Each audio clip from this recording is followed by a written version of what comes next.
شروع اللہ کا نام لے کر جو بڑا مہربان نہایت رحم والا ہے۔ اور کیا تمہیں موسیٰ کے حال کی خبر ملی ہے؟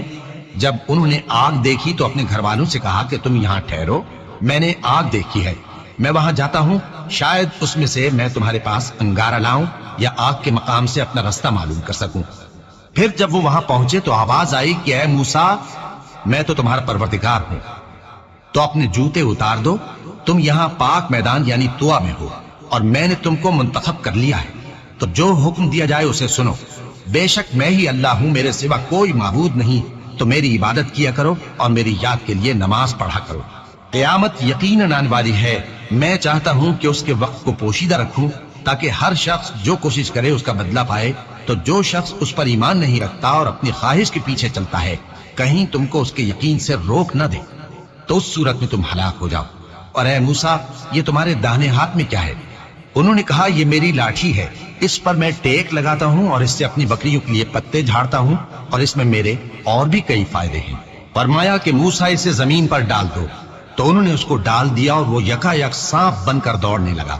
فرمایا کہ اسے پکڑ لو اور ڈرنا مت، ہم اس کو ابھی اس کی پہلی حالت پر لوٹا دیں گے، اور اپنا ہاتھ اپنی بغل میں دبا لو کہ وہ کسی عیب و بیماری کے بغیر سفید چمکتا دمکتا نکلے گا۔ یہ دوسری نشانی ہے تاکہ ہم تمہیں اپنے بڑے بڑے نشانات دکھائیں۔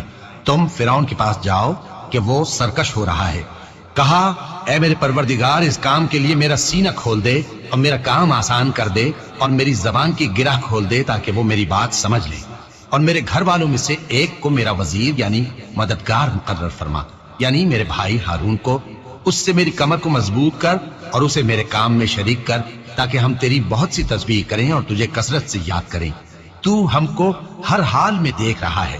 فرمایا موسیٰ، تمہاری دعا قبول کی گئی، اور ہم نے تم پر ایک بار اور بھی احسان کیا تھا جب ہم نے تمہاری والدہ کو الہام کیا تھا جو تمہیں بتایا جاتا ہے، وہ یہ تھا کہ اسے یعنی موسیٰ کو صندوق میں رکھو، پھر اس صندوق کو دریا میں ڈال دو تو دریا اس کو کنارے پر ڈال دے گا، اور میرا اور اس کا دشمن اسے اٹھا لے گا۔ اور موسیٰ، میں نے تم پر اپنی طرف سے محبت ڈال دی، اور اس لیے کہ تم میرے سامنے پرورش پاؤ۔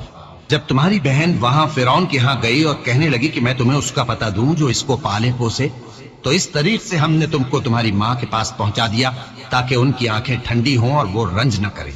اور تم نے ایک شخص کو مار ڈالا تھا تو ہم نے تم کو غم سے نجات دی، اور ہم نے تمہاری کئی بار آزمائش کی، پھر تم کئی سال اہل مدین میں ٹھہرے رہے۔ پھر اے موسیٰ، تم ایک اندازے پر آ پہنچے، اور میں نے تم کو اپنے کام کے لیے بنایا ہے، تو تم اور تمہارا بھائی دونوں ہماری نشانیاں لے کر جاؤ، اور میری یاد میں سستی نہ کرنا۔ دونوں فرعون کے پاس جاؤ کہ وہ سرکش ہو رہا ہے، اور اس سے نرمی سے بات کرنا، شاید وہ غور کرے یا ڈر جائے۔ دونوں کہنے لگے کہ اے ہمارے پروردگار، ہمیں خوف ہے کہ وہ ہم پر زیادتی کرنے لگے یا زیادہ سرکش ہو جائے۔ اللہ نے فرمایا کہ ڈرو مت، میں تمہارے ساتھ ہوں کہ سنتا اور دیکھتا ہوں۔ اچھا تو اس کے پاس جاؤ اور کہو کہ ہم آپ کے پروردگار کے بھیجے ہوئے ہیں، تو بنی اسرائیل کو ہمارے ساتھ جانے کی اجازت دیجیے اور انہیں عذاب نہ کیجیے۔ ہم آپ کے پاس آپ کے پروردگار کی طرف سے نشانی لے کر آئے ہیں، اور جو ہدایت کی بات مانے اس کو سلامتی ہو۔ ہماری طرف یہ وحی آئی ہے کہ جو جھٹلائے اور منہ پھیرے اس کے لیے عذاب تیار ہے۔ غرض موسیٰ اور ہارون فرعون کے پاس گئے، اس نے کہا کہ موسیٰ، تمہارا پروردگار کون ہے؟ کہا کہ ہمارا پروردگار وہ ہے جس نے ہر چیز کو اس کی شکل و صورت بخشی، پھر راہ دکھائی۔ کہا تو پہلی قوموں کا کیا حال ہوا؟ فرمایا کہ ان کا علم میرے پروردگار کو ہے جو کتاب میں لکھا ہوا ہے۔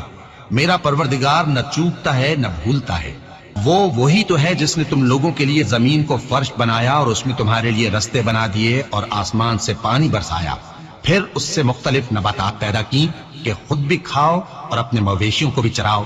بے شک ان باتوں میں عقل والوں کے لیے بہت سی نشانیاں ہیں۔ اسی زمین سے ہم نے تم کو پیدا کیا اور اسی میں ہم تمہیں لوٹائیں گے اور اسی سے ہم تمہیں دوسری دفعہ نکالیں گے۔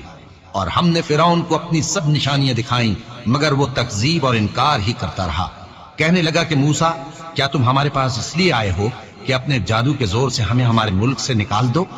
تو ہم بھی تمہارے مقابل ایسا ہی جادو لائیں گے، تو ہمارے اور اپنے درمیان ایک وقت مقرر کر لو کہ نہ تو ہم اس کے خلاف کریں اور نہ تم، اور یہ مقابلہ ایک ہموار میدان میں ہوگا۔ موسیٰ نے کہا کہ آپ کے لیے یوم زینت کا وعدہ ہے، اور یہ کہ لوگ اس روز دن چڑھے اکٹھے ہو جائیں۔ تو فرعون لوٹ گیا اور اپنے سامان جمع کر کے پھر آیا۔ موسیٰ نے ان جادوگروں سے کہا کہ یہ تمہاری بربادی ہوگی، اللہ پر جھوٹ نہ باندھو، وہ تمہیں عذاب سے فنا کر دے گا، اور جس نے جھوٹ باندھا وہ نامراد رہا۔ تو وہ باہم اپنے معاملے میں جھگڑنے اور چپکے چپکے سرگوشی کرنے لگے، کہنے لگے یہ دونوں جادوگر ہیں، چاہتے ہیں کہ اپنے جادو کے زور سے تم کو تمہارے ملک سے نکال دیں اور تمہارے بہترین مذہب کو نابود کر دیں، تو تم جادو کا سامان اکٹھا کر لو اور پھر قطار باندھ کر آؤ۔ آج جو غالب رہا وہی کامیاب ہوا۔ جادوگر بولے کہ موسیٰ، یا تو تم اپنی چیز ڈالو یا ہم اپنی چیزیں پہلے ڈالتے ہیں۔ موسیٰ نے کہا بلکہ تم ہی پہلے ڈالو۔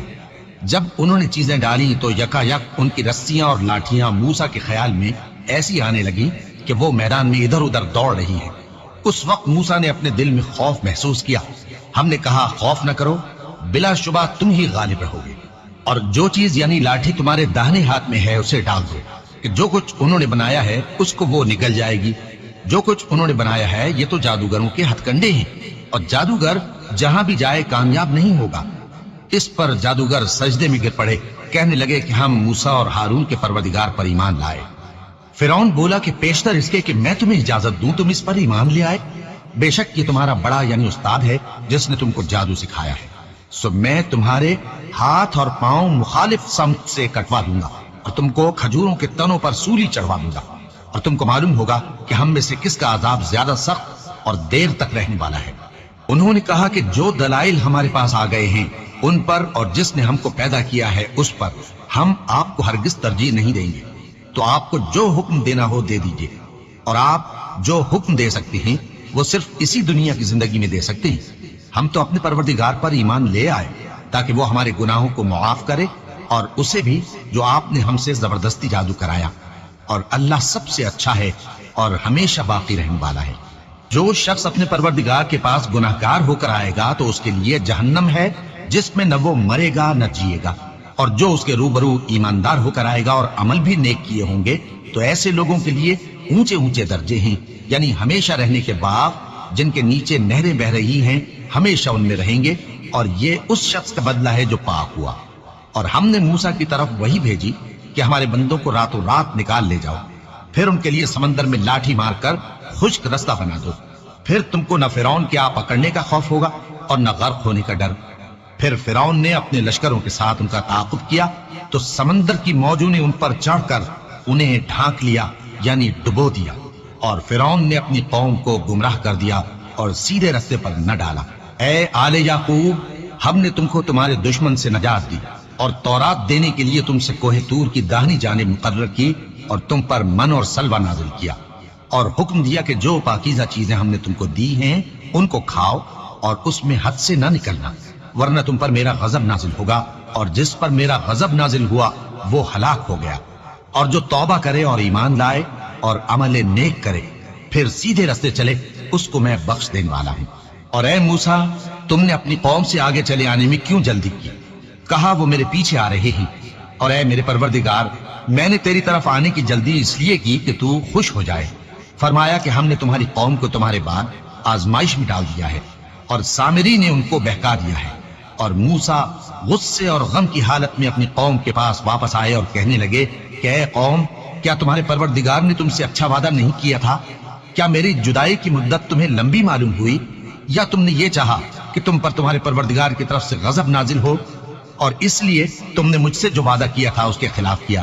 وہ کہنے لگے کہ ہم نے اپنے اختیار سے آپ سے وعدہ خلافی نہیں کی، لیکن ہم ان لوگوں کے زیوروں کا بوجھ اٹھائے ہوئے تھے، پھر ہم نے اس کو آگ میں ڈال دیا، اور اسی طرح سامری نے ڈال دیا۔ تو اس نے ان کے لیے ایک بچڑا بنا دیا، یعنی ایک بے جان جسم جس میں گائے کسی آواز تھی۔ تو لوگ کہنے لگے کہ یہی تمہارا معبود ہے اور یہی موسیٰ کا معبود ہے، مگر وہ بھول گئے ہیں۔ تو کیا یہ لوگ نہیں دیکھتے کہ وہ ان کی کسی بات کا جواب نہیں دیتا اور نہ ان کے نقصان اور نفع کا کچھ اختیار رکھتا ہے؟ اور ہارون نے ان سے پہلے ہی کہہ دیا تھا کہ لوگوں، اس کے ذریعے تمہیں فتنے میں ڈال دیا گیا ہے، اور تمہارا پروردگار تو رحمان ہی ہے، تو میری پیروی کرو اور میرا کہا مانو۔ وہ کہنے لگے کہ جب تک موسیٰ ہمارے پاس واپس نہ آئے ہم تو اس کی پوجا پر قائم رہیں گے۔ پھر موسیٰ نے ہارون سے کہا کہ اے ہارون، جب تم نے ان کو دیکھا تھا کہ گمراہ ہو گئے ہیں تو تم کو کس چیز نے روکا تھا؟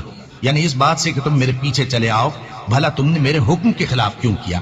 کہنے لگے کہ اے ماں جائے، میری داڑھی اور سر کے بالوں کو نہ پکڑیے، میں تو اس سے ڈرا کہ آپ یہ نہ کہیں کہ تم نے بنی اسرائیل میں تفرقہ ڈال دیا اور میری بات کو ملحوظ نہ رکھا۔ موسیٰ نے فرمایا تو اے سامری تیرا کیا حال ہے؟ اس نے کہا کہ میں نے ایسی چیز دیکھی جو اوروں نے نہیں دیکھی، تو میں نے فرشتے کے نقش پا سے مٹی کی ایک مٹھی بھر لی، پھر اس کو بچڑے کے جسم میں ڈال دیا اور مجھے میرے جی نے اس کام کو اچھا بتایا۔ موسیٰ نے کہا جا، تجھ کو دنیا کی زندگی میں یہ سزا ہے کہ کہتا رہے کہ مجھ کو ہاتھ نہ لگانا، اور تیرے لیے ایک اور وعدہ ہے، یعنی عذاب کا جو تجھ سے ٹل نہ سکے گا، اور جس معبود کی پوجا پر تو جمع ہوا تھا اس کو دیکھ، ہم اسے جلا دیں گے، پھر اس کی راکھ کو اڑا کر دریا میں بکھیر دیں گے۔ تمہارا معبود تو اللہ ہی ہے، جس کے سوا کوئی معبود نہیں، اس کا علم ہر چیز پر محیط ہے۔ اس طرح ہم تم سے وہ حالات بیان کرتے ہیں جو گزر چکے ہیں، اور ہم نے تمہیں اپنے پاس سے نصیحت کی کتاب عطا فرمائی ہے۔ جو شخص اس سے منہ پھیرے گا وہ قیامت کے دن گناہ کا بوجھ اٹھائے گا۔ ایسے لوگ ہمیشہ اس عذاب میں مبتلا رہیں گے، اور یہ بوجھ قیامت کے روز ان کے لیے برا ہوگا۔ جس روز سور پھونکا جائے گا اور ہم گناہگاروں کو یوں اکٹھا کریں گے کہ ان کی آنکھیں نیلی نیلی ہوں گی۔